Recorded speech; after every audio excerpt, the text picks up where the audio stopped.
Hey everyone! Have you ever had the dream of sailing the world in a boat? Or maybe having a boat and sailing around the Mediterranean and having adventures? Well, we're going to visit with an expat couple that have been doing just that today, and they're going to share their experiences and expenses with us. And by the way, they also do this with their daughter and have been doing it for 3 years. So Michael picked us up from the dock in Kotor Montenegro in his dinghy, and we're heading out to their home aboard their yacht that's anchored in Kotor Bay, Montenegro. And I get to go backwards. They've decided to drop anchor in Kotor Montenegro and make it home for a while.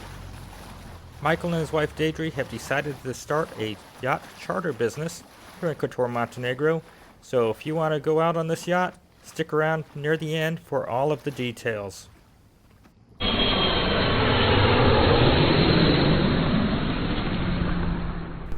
Welcome. Come on board. Well, thanks for bringing us into your house.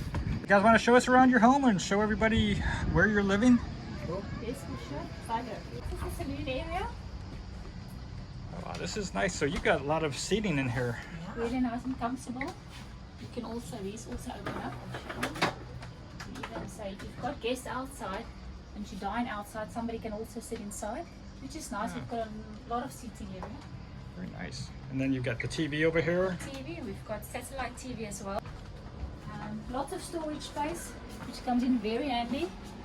The helm, yes, the where steering. the captain sits. Yes, there's also a helm station on top as well. And then the kitchen, the galley. Yes. Got a washing machine, so that helps a lot. Oh, We've got an electric oven. stovetop? Top, yes. And the air fryer we bought in Italy, which comes in so handy. A small fridge here. On top as well on the fry bench, there's a little tiny Oh, so you got fridge. 2 small fridges? Yes. And then we bought a freezer as well. So Oh. just around the corner we've put a freezer there.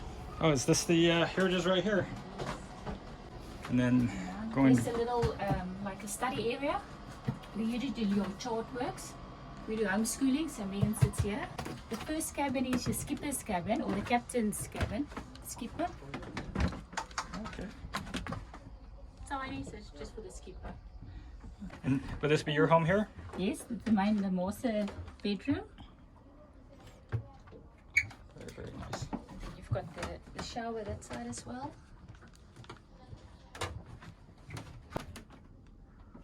Okay, so there's more room in here than I would imagine. It's a pretty good size. I've been in Airbnbs with much smaller bathrooms. Okay. We've got lots of storage in here for your clothes. Yes, and we've also got a geyser. I don't know what you call it. A geyser. Water. Oh, Yes. water, A hot boiler. water boiler. Yes. Okay.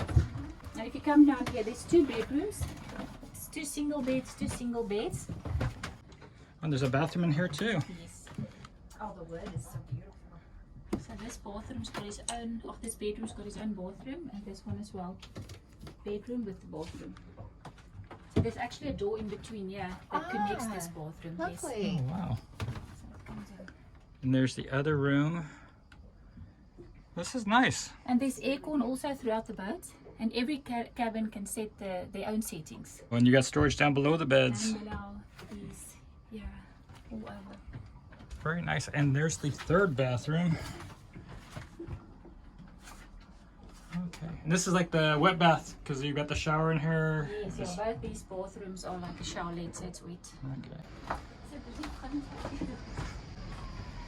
Okay, so Captain Mike, you gonna take us up? Sure. This is where we spend most of the time. Oh, it's got a nice breeze up here. Oh, this is very pleasant. A good view. Looks like padded back there, so you can lay down on a. I guess you could sleep up here in the evening if you'd like.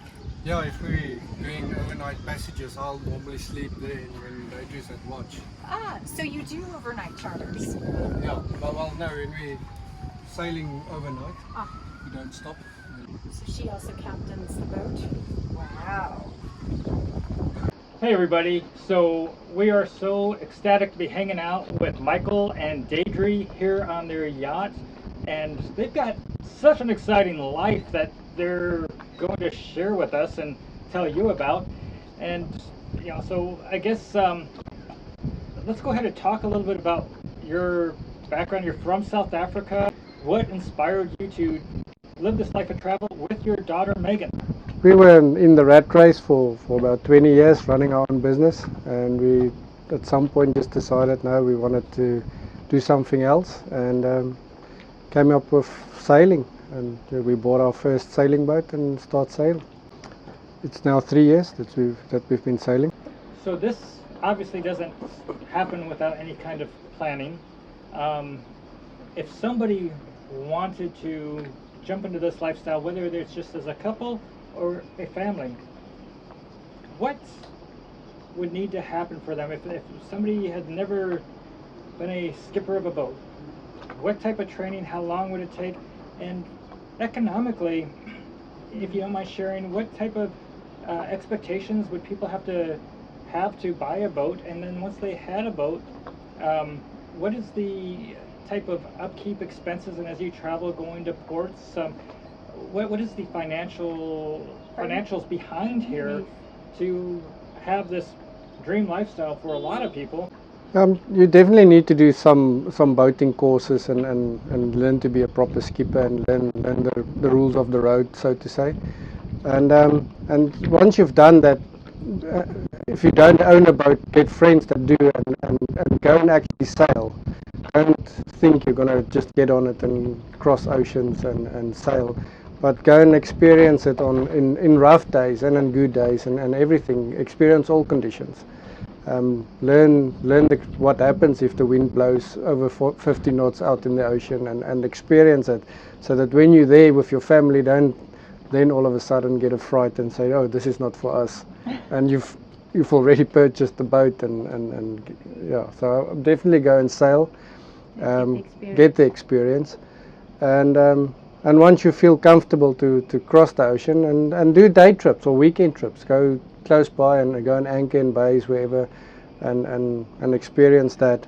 And once you feel comfortable with that, then go further. Technically, and maintaining the boat and maintenance of it, whatever you pay for the boat, 10% of the value of the boat will be what your maintenance a year is. Oh, wow. But it can be a lot less if you do a lot of the work yourself. That is if you get somebody to do the work and they do it for you. But yeah, learn your boat. That makes it also easier if you're in the middle of the ocean and something breaks down, and you know how to fix it. So don't just want to be comfortable and get somebody to always fix your boat. Go and fix it yourself, and that way you learn it, and it will save you a lot of money. Well, sure, there's not a maintenance Yes. crew way out. Yeah. But yeah, even when we purchased this boat, and I've got over 20 years of experience of skippering a boat, even when I bought this boat, it was new to me, and I asked the previous owner, listen, spend 2 or 3 days with us on the boat and teach me this boat. I'm going to say that this boat looks so new that I about fell over when you actually disclosed the age of the boat, because to me this boat has been so well kept and looks so nice. I would guess it's 2 years old tops. Yeah, it's a 2005. 2005, Yes. so 17 years.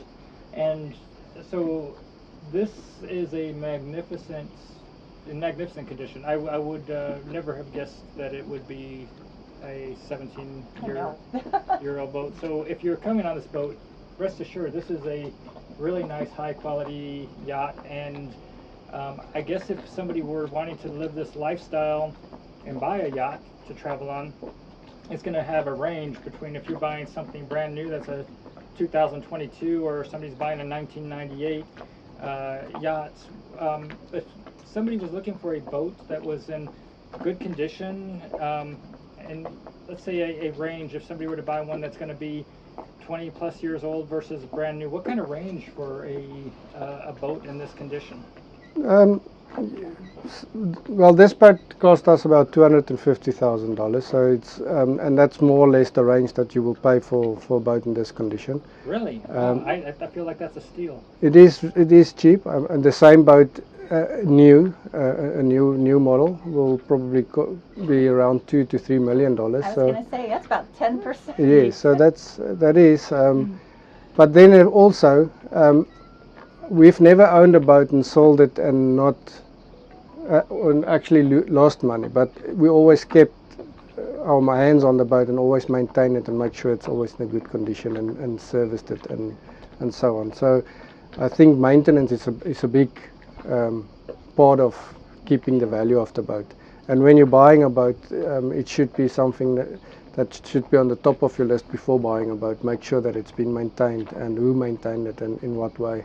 I'm just wondering how soon he tries to talk me into this. I've already figured out the formula here. He's probably going, all right, yeah, let's sell the flat in Old Town. Let's look at this. People in America and other parts of the world will pay a couple $100,000 for an RV that doesn't even have this amount of square meters, and you know, they will drive this up and down the roads, and here you can sail the Mediterranean, the Adriatic. You can the world is your oyster. It's that right there, and you don't have to worry about little bitty roads with your big vehicle. Maybe you have to worry about some shallow areas, but you've got so many opportunities with a boat life. And is it really going to cost much more than if you're running around in a $250,000 RV like some retirees or people might do in the United States? Now you have campground fees when you take those RVs places, and you have fuel, because what do you get, like maybe 10 miles to the gallon on some of those things? And some are as low as 6. And so really is the upkeep of an RV and the taking that to a campground really much different than what you're doing on a boat here. And you told me something that I'm going to share real quickly with everybody, because you had two different types of boats. You had a catamaran, which is a yacht style catamaran that you took across from South Africa to Brazil. Yes. And you used sails quite a bit during that time, and I think you told me it took 30 liters of fuel. 60. 60 liters of fuel. Yes. Wow, that's nothing to go that far. Yes. So that's a hell of a lot more in gas mileage than And that you get was from an a RV. 16-day journey, was that correct? No, to the Caribbean was 30 days. 30 days. You had to stop in an island along the way for... Oh, sorry, to Brazil, yes. Yeah, to Brazil it was 30 days. Brazil was 30 days. And we tried to stop at St. Helena, but they were unfortunately closed. And then it was another 14 days from Brazil to Antigua.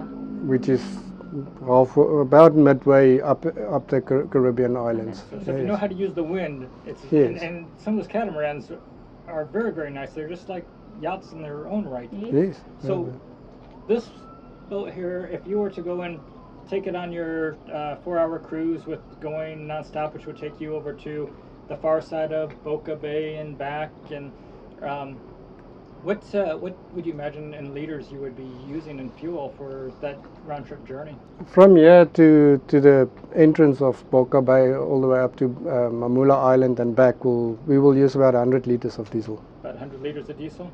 Okay. Yes. So the catamaran would be much more cost effective on fuel than here, but I'm not sure, maybe it uses a little bit more per mile than RV if you're going to go under engine. Yes.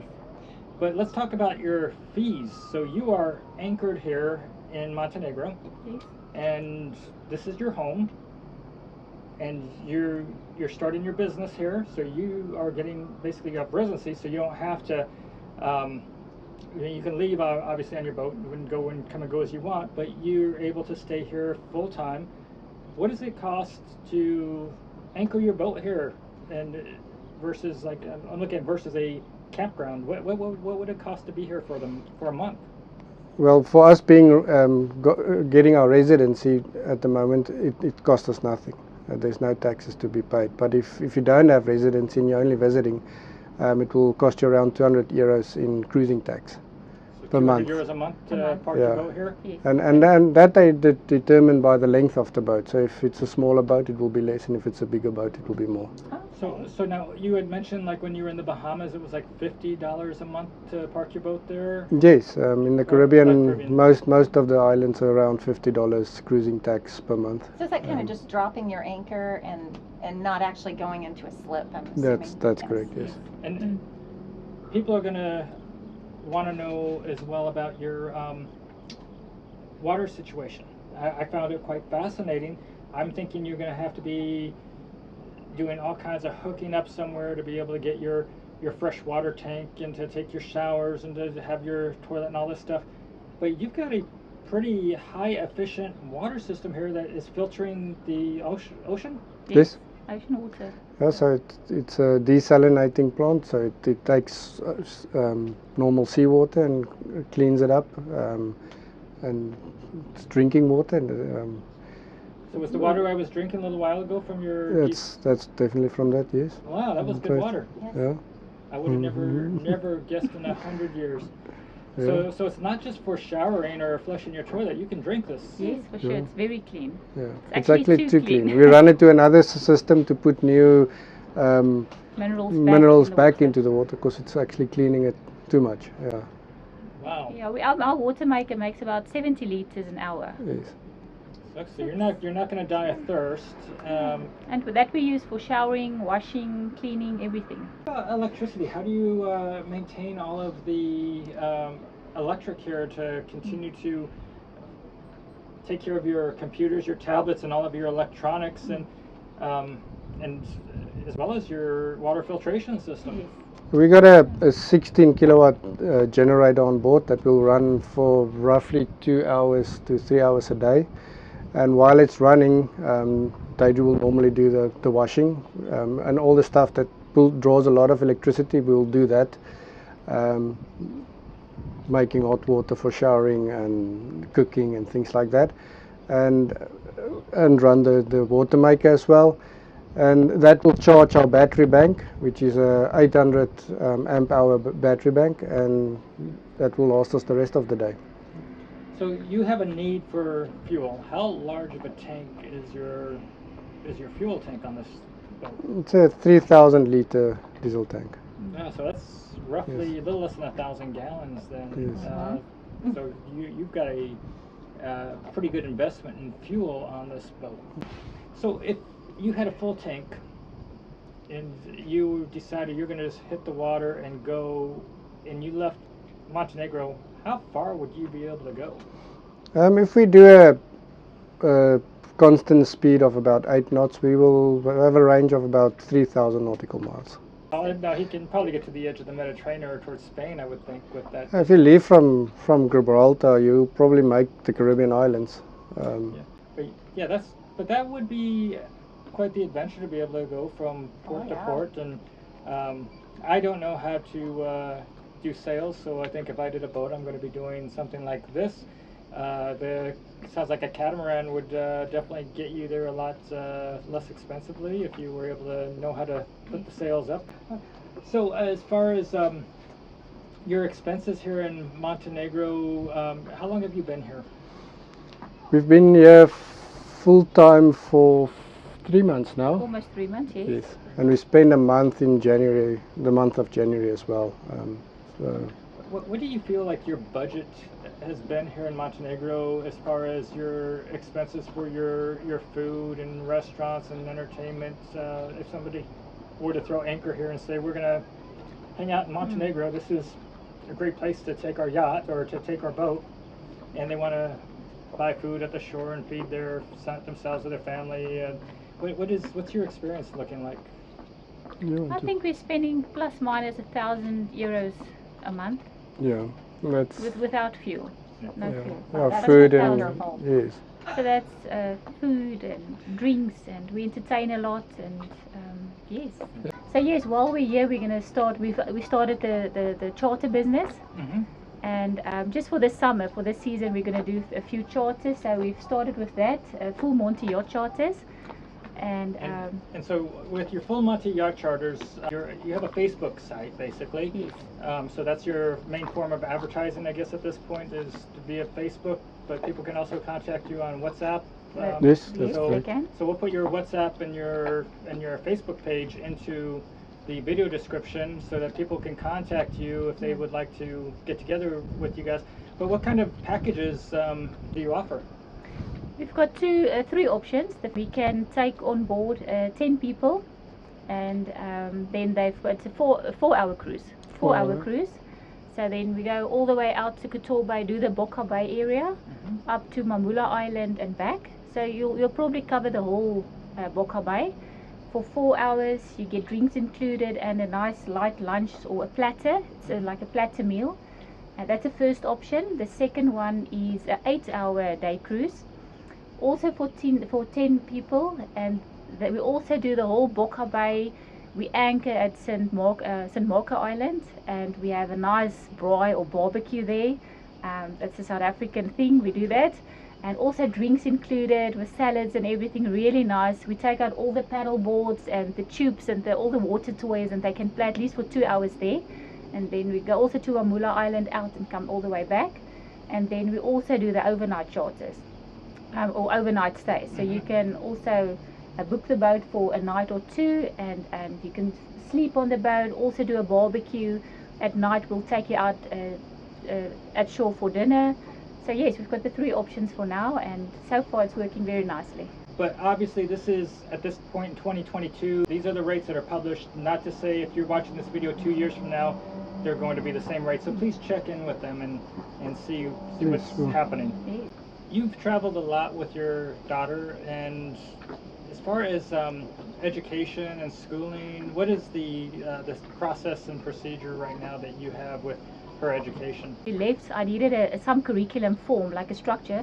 And we're doing a Canadian curriculum for history, Ohio science for science, Ohio curriculum for science.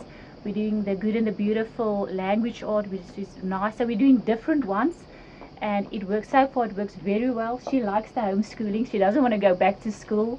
I think I'm actually learning more than her, so it's nice to learn together, and she loves it.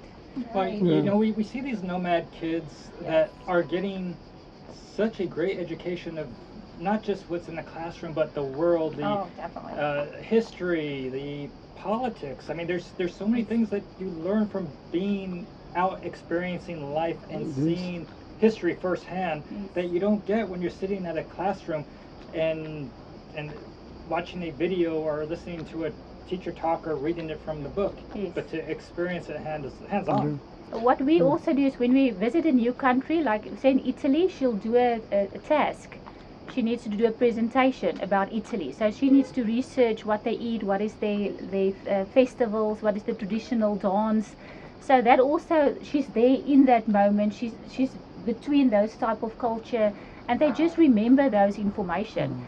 Even when we're in Italy, we visited the Pompeii, which was amazing. We researched that, and we were there actually experiencing it, and it was really amazing. Yeah, we make a point of if we know if there's something nice in the area of historical value, then we will make a lesson of that. So we'll study that for 2 or 3 days, and then actually go and visit it, and then that way she'll remember it forever. I'm What sure. a life. Yes. What a great opportunity for her.